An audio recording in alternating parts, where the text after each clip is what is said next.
Bonjour, une vidéo pour vous faire un corrigé des exercices 9, 11 et 13 de la page 184.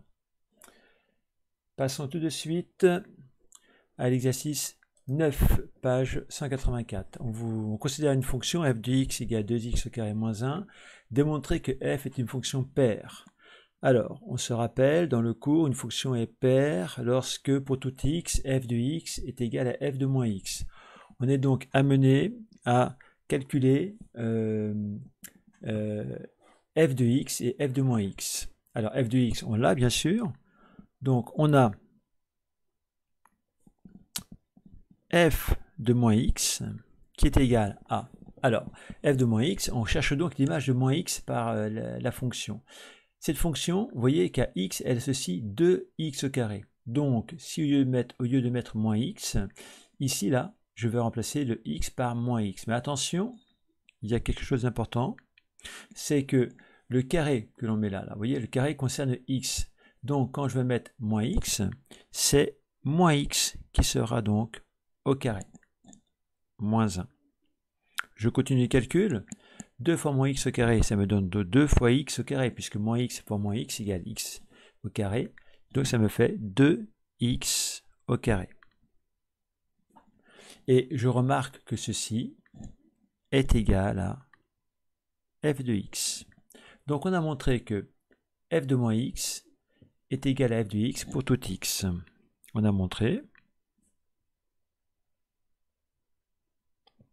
que pour tout x,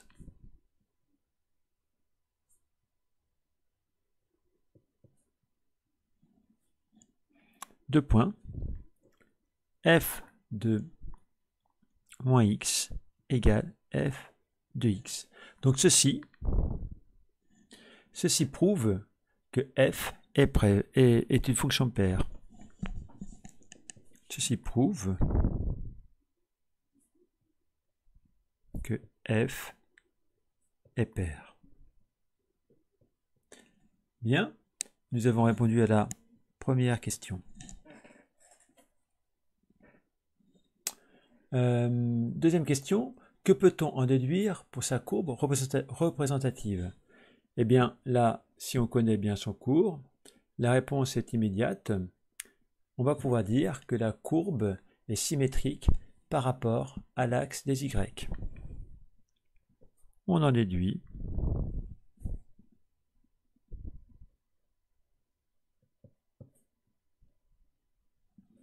que la courbe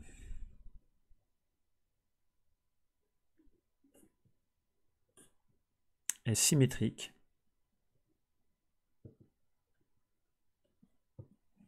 par rapport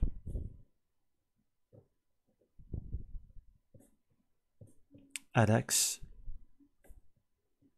des y, ou l'axe des ordonnées, on aurait pu écrire, c'est pareil. Voilà pour le numéro 9. Passons à l'exercice numéro 11. On considère une fonction définie par f de x égale 2x puissance 5 moins 3x au cube plus x. Démontrer que f est une fonction impaire. C'est parti. Donc, on écrit pour tout x,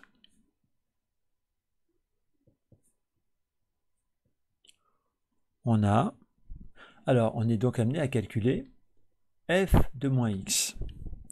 Donc, f de moins x est égal à quoi? Eh bien, comme tout à l'heure, on va remplacer dans l'expression de f de x par moins x, mais en tenant compte du fait que, en rajoutant bien des parenthèses, parce que par exemple là c'est bien x qui est à la puissance 5, donc je vais calculer la puissance de l'image de moins x, c'est bien moins x qui sera à la puissance 5, même chose ici. Donc ça me donne 2 fois moins x à la puissance 5, moins 3 fois moins x au cube plus moins x. Alors, moins x à la puissance 5, comme 5 est une puissance impaire, moins x fois moins x fois moins x fois moins x fois moins x, moins par moins par moins par moins par 5 fois, il restera un seul moins.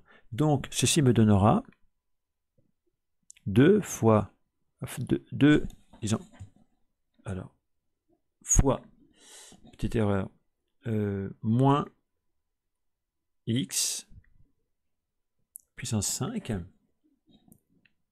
moins, même chose ici, x cube, moins 3 fois moins x au cube, vous voyez, moins x, plus moins x, ça fera moins x. 2 fois moins 1, ça me fera donc moins 2, x puissance 5, moins 3 fois moins 1, plus 3, x au cube, moins x. Ce qui me donne, alors, disons que là j'ai simplifié au maximum, mais je peux, comme je veux montrer que c'est une fonction impaire, je veux montrer que f de x est égal à moins f de x. Donc regardez ce que je vais faire, c'est une méthode qu'on peut appliquer ici, je vais mettre moins 1 en facteur. Alors si je mets moins 1 en facteur, il restera quoi? Ici j'ai moins 2x puissance 5, donc en mettant moins 1 en facteur, j'aurai donc 2x puissance 5. Ici, j'ai 3x cube. En mettant moins un facteur, je vais faire apparaître moins 3x au cube. En effet, notez bien que moins 1 fois moins 3, quand je développe, va bien me redonner le plus 3 qui est là. Moins x, là j'ai moins un facteur, donc il me restera à l'intérieur plus x. Alors pourquoi est-ce que j'ai fait ça? Regardez ce que je viens de faire apparaître dans les parenthèses. Je viens de faire apparaître l'expression de f de x. Vous voyez, comparé là, ici, là, c'est bien la même expression. Donc, je peux dire que ceci, que finalement, f de moins x,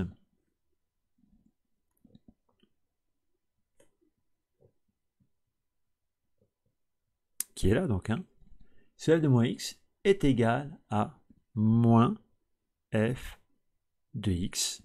Donc, je peux dire f est impair.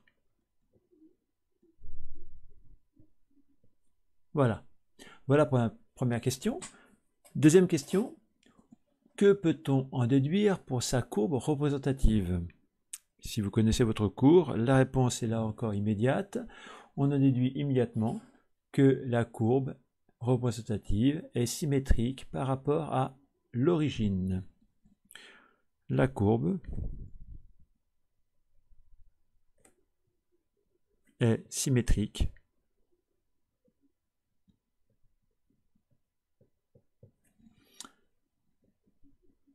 par rapport à l'origine.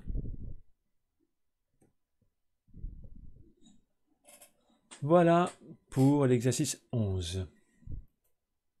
Bien, passons à l'exercice numéro 13. Il s'agit de savoir si la fonction qu'on vous présente ici est paire, en tout cas on vous pose la question, est-elle paire, est-elle impaire? En fait, on va montrer qu'elle n'est ni paire, ni impaire. Pour cela, souvenez-vous de la technique que l'on va utiliser. On va prendre un exemple avec une certaine valeur de x, et on va essayer de montrer que pour cette valeur, eh bien, par exemple, on va essayer avec 1, on va essayer de montrer que g de 1 n'est pas égal à g de moins 1, et que g de 1 n'est pas non plus égal à moins g de moins 1. Donc, allons-y, par exemple, prenons f, non, elle s'appelle g, donc g de 1 égale, bon, c'est très simple, ça nous fait 1 plus 1 sur 1 au carré plus 3, donc ça nous fait 2 sur 4, donc 1 demi. Si on calcule g de moins 1, ça nous fait moins 1 plus 1 sur moins 1 au carré plus 3. Moins 1 plus 1, ça fait 0. Ici, moins 1 au carré, ça nous fait 1. 1 plus 3, 4. 0 divisé par 4, ça donne 0. Bon, on a pratiquement terminé. G de 1 est évidemment différent de G de moins 1. Donc, on peut en conclure que G n'est pas pair.